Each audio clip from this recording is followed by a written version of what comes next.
Students, আজকের ক্লাসে আমি তোমাদেরকে ক্লাস 8 জেনারেল ম্যাথমেটিক্সের চ্যাপ্টার 2 এক চলক বিশিষ্ট এক ঘাতের সমীকরণ first degree equation in one variable এই চ্যাপ্টারটি আমি তোমাদেরকে বিস্তারিতভাবে আলোচনা করব। আজকে এই চ্যাপ্টারের প্রথম ক্লাস। এখন আমি তোমাদেরকে এই চ্যাপ্টারটি তোমাদেরকে ভালো করে বুঝিয়ে দেব। তোমরা এখনই একটি কপি এবং পেন নিয়ে ভিডিওটি শেষ পর্যন্ত দেখতে থাকো এবং যেই কোয়েশ্চনগুলা আমি সলভ করে দিব এখানে তোমরা সেইগুলা ভালো করে বুঝিয়ে তারপর এক একটি লাইন বুঝবে, তারপর লিখবে, এক একটি লাইন বুঝবে, তারপর লিখবে, ভিডিওটি বন্ধ করে লিখবে, তারপর আবার চালু করবে। ওকে, তো এখনই আমি চ্যাপ্টারের নাম এখানে লিখতেছি। চ্যাপ্টারের নাম হলো এক চলক বিশিষ্ট এক ঘাতের সমীকরণ first degree equation in one variable. চলো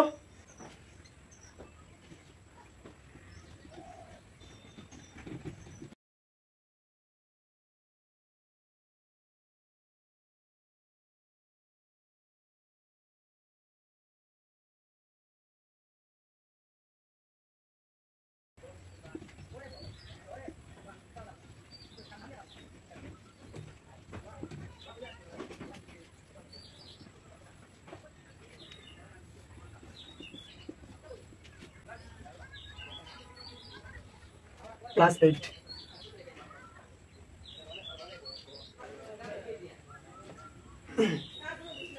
চলো এখন আমি তোমাদেরকে কিছু এক্সাম্পল দিব।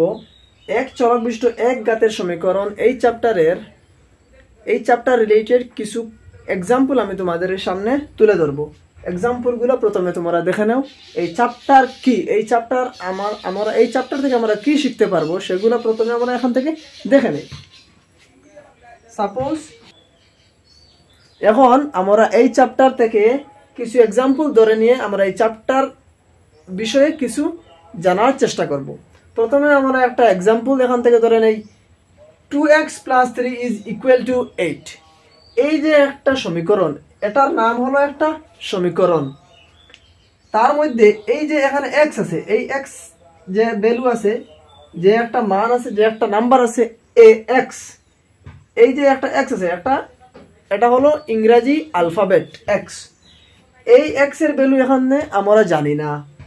একটা সমীকরণের যে ভ্যালু, যে পয়েন্টের ভ্যালু আমরা জানি না, তার নাম হলো ভেরিয়েবল। এখানে 2 আমরা এখানে দেখতে পাচ্ছি, 3 দেখতে পাচ্ছি, 8 দেখতে পাচ্ছি, বাট এখানে x এর কোনো মান আমরা এখান থেকে দেখতে পাচ্ছি না। সুতরাং এখানে x এর মান আমরা জানি না। এখানে এই যে সমীকরণ 2x + 3 = 8, এটা হলো একটা সমীকরণ। এখানে x এর ভ্যালু আমরা জানি না। সুতরাং এই x এর মান হবে চলক। x এর নাম হবে চলক, ইংরেজিতে সেটাকে বলে ভেরিয়েবল। এটার নাম হলো ভেরিয়েবল। এবং এই যে ভেরিয়েবল আছে তার পাশে যে আছে, যে নাম্বার থাকবে তার নাম হবে সহগ। তার নাম হবে সহগ। তার ইংরেজিতে নাম হলো কোএফিসিয়েন্ট।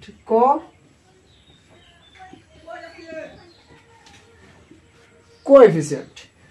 এবং এই যে 3 এবং 8 এই মানগুলোর নাম হলো ধ্রুবক। এইগুলোর নাম হলো ধ্রুবক। এই যে ভ্যালুগুলো আছে 3 এবং 8, এগুলোর নাম হলো ধ্রুবক। ইংরেজিতে সেটার নাম হলো কনস্ট্যান্ট।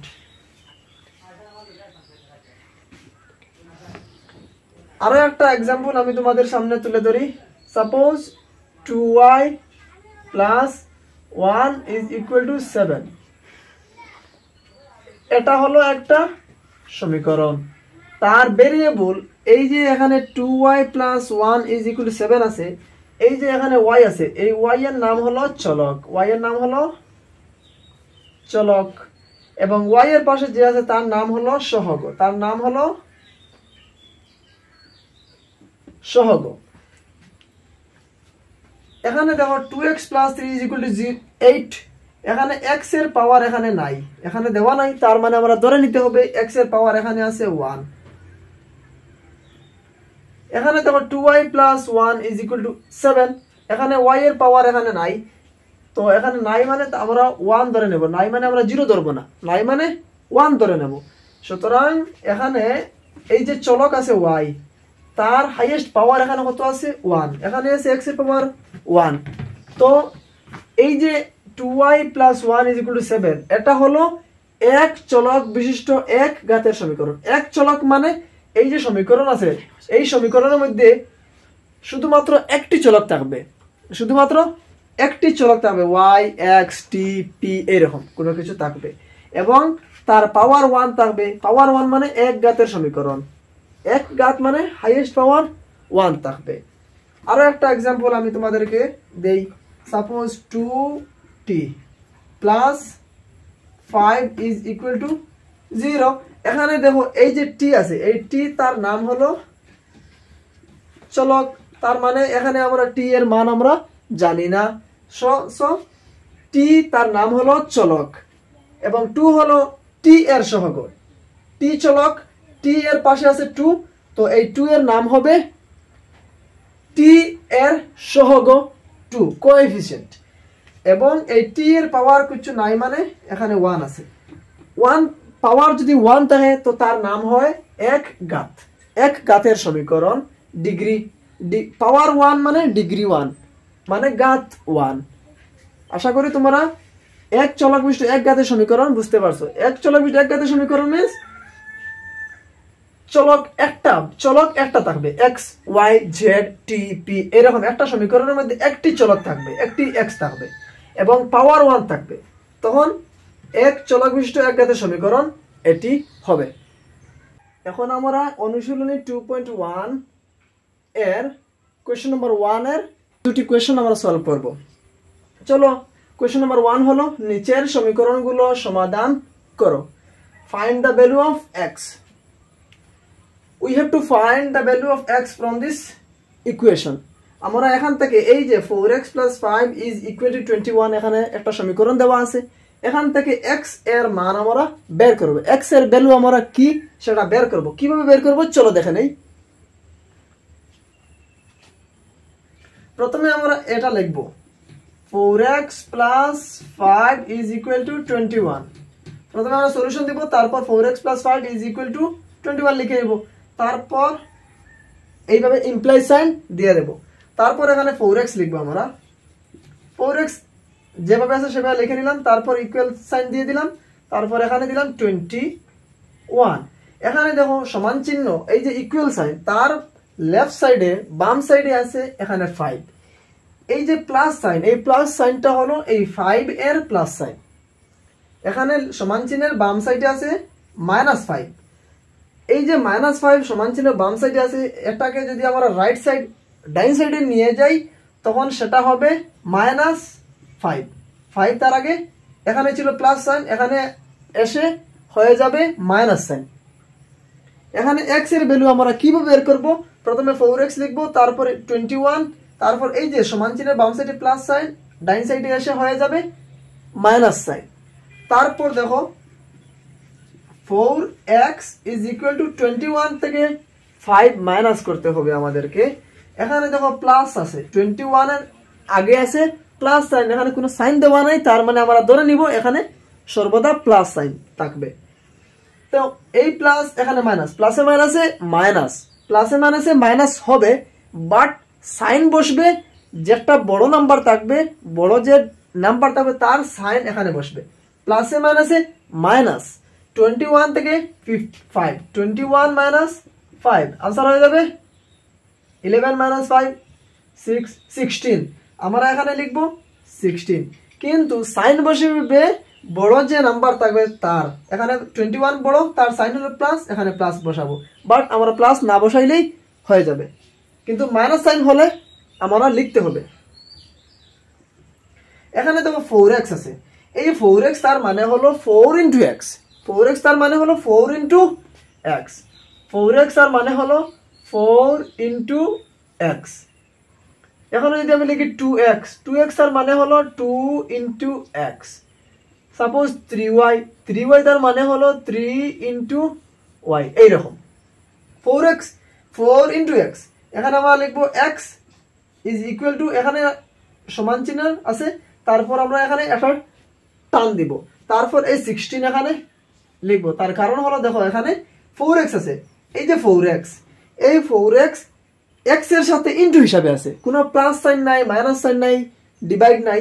এখানে প্লাস থাকলে প্লাস লেখা থাকতো, মাইনাস থাকতো, ডিভাইড থাকতো, বাট ইনটু থাকলে এইরকম। এই যে 4x তার মানে হলো 4 ইনটু এক্স, তার মানে এই 4টা x এর সাথে ইনটু হিসাবে আছে। তো এখানে সমান চিহ্নের বাম সাইডে যদি ইনটু হিসাবে থাকে, তো ডাইন সাইডে এসে ডিভাইড হয়ে যাবে। এই যে 4 এখানে এসে ডিভাইড হয়ে যাবে, ভাগ হয়ে যাবে। তো 4 দিয়ে 16 দিয়ে ডিভাইড করলে সাইড সারা 16, আনসার 4। এখন এখানে আমরা x এর মান 4 পেয়ে গেলাম।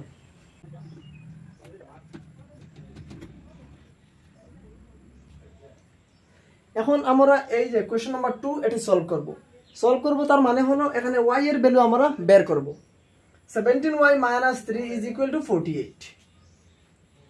প্রথমে আমরা সলিউশন লিখব, তারপর দেখো 17y - 3 ইজ ইকুয়াল টু 48।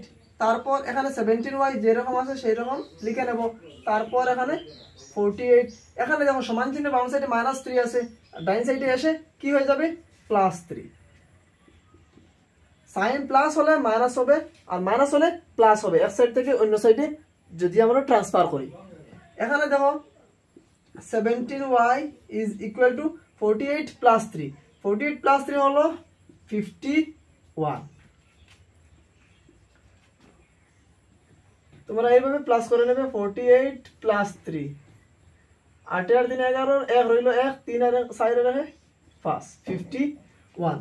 এখন দেখো এই যে 17y আছে, এই 17y y এর সাথে ইনটু হিসাবে আছে, এখানে ইনটু 17y, 17y মানে হলো 17 ইনটু y। এখানে দেখো 17y, তো y আমরা এখানে লিখবো, তারপর এখানে টান দিব, এখানে আছে 51। এই যে 17y এখানে ইনটু আছে, 17 ইনটু y, তার মানে এখানে y লিখবো, তারপর এই 17 এখানে ইনটু আছে, এদিকে এসে ডিভাইড হয়ে যাবে, এই 17 এদিকে এসে ডিভাইড, তারপর 17 ইনটু 1 17, 17 ইনটু 2 34, এবং 17 ইনটু 3 51। আনসার 3। এখানে y এর মান আমরা 3 পেয়ে গেলাম। আশা করি বুঝতে পারছো তোমরা। আমি এতটুকু বুঝাইলাম, তোমরা এতটুকু লিখো, তারপর এতটুকু লিখো। আমি একটা লাইন বুঝানোর পরে তোমরা একটি লাইন লিখবে, মোবাইল বন্ধ করবে, তারপর আবার চালু করবে, এরকম তোমরা লিখবে এবং প্র্যাকটিস করবে, বারবার প্র্যাকটিস করবে। যেগুলো কোয়েশ্চেন তোমরা পারো না, কমেন্ট বক্সে আমাকে কমেন্ট করে জানিয়ে দেবে, আমি তোমাদেরকে এই যে কোয়েশ্চেনগুলো তোমরা দিবে সেগুলো আমি সলভ করে দেওয়ার চেষ্টা করব।